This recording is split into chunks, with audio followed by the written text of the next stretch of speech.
So what is Melvin Van Peebles doing on the floor of the American Stock Exchange?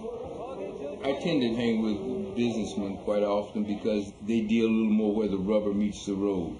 We were going to put money into a project, Henry Jarecki, and we were arguing about the rate of return. And I said one thing and he said another. My memory is that there was a bet. I don't even remember what it was that we bet about.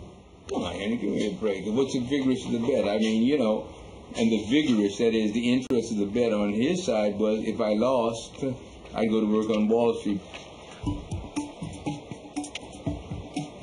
To become a market maker down there, you need to put your time in and really learn over a period of years. It takes a while to assimilate all that material and to learn the language. It's even a different language to trade in. The ticks of this, I didn't know what they're talking about. Everybody who'd been there had worked their way up for 15 years, etc. And I understood nothing.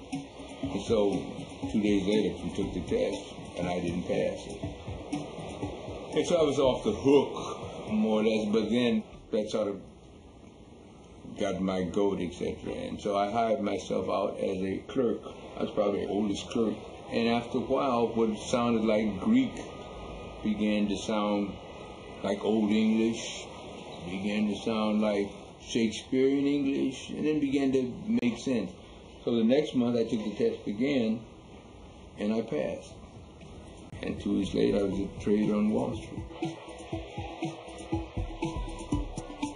And in the American Stock Exchange, I was the first black trader. He would do it in his own way. Even down to in the very beginning, he'd give me these trade tickets, and you were supposed to write what you bought. You bought a January call at whatever price. And Melvin had a whole shorthand. It wasn't regular shorthand. He made it up. Hey, no more than remarks. Melvin come walking in with this real crazy, complex kind of trade. And we get the special going, what is this? And scratching their heads. And while they were scratching their heads and saying, where'd you get, what's this? Melvin, started engaging them in conversations, tell them a joke, get them distracted. Before he got them to do the trade, he'd walk away having the order filled, and the specialist sitting there scratching their head, what is this all about? The fact that he came from a theater background almost actually was a saving grace, because when you would walk into these crowds, it was a performance.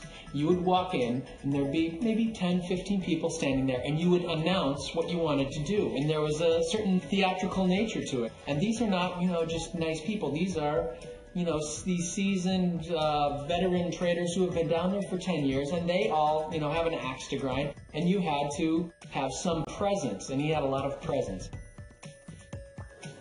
He would wear very wide, out-of-fashion ties. And the reason he wore these out-of-fashion ties was that became the joke on the floor of the exchange. What kind of tie is Van Peebles wearing today? And anyway, Van Peebles, where'd you get that tie? And it was his way of giving people an opening to be friendly with him. He didn't have the kind of style that the floor traders did, but he was very sensible and thoughtful and a big help in getting us to think about it. And he ultimately even did a book about it. I think the two of us were staggered to see a book on options trading from Melvin Van Peebles. Right. 4 years later, I turn on the TV, and there's Melvin on Channel 5 or whatever, talking about, as a financial options kind of analyst, talking about the market. I was flabbergasted. Right. How did he do that? Is Wall Street a vital link in commerce or a rich man's bingo? Actually, it's both. Wall Street is the center of trade, and as such, it serves a vital function. On the other hand, it's a booming, fertile casino. Melvin came from Wall Street, so his first bunch of commentaries were about Wall Street.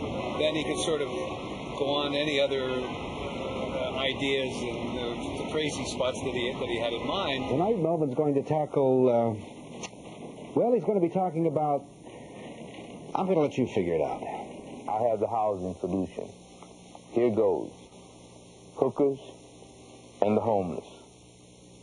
The homeless needs beds, right? A bed is not much when you got one, everything when you don't. There are beds, hundreds of them, little used, relatively speaking, scattered conveniently all over the city.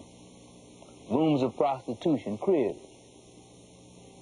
Every hooker should be assigned a homeless person who gets the mattress when she's not using it. And those ladies or gentlemen or in-betweens of the evening would do their bit gladly. without a fight. Seeing as how they all, everybody knows, have hearts of gold, right?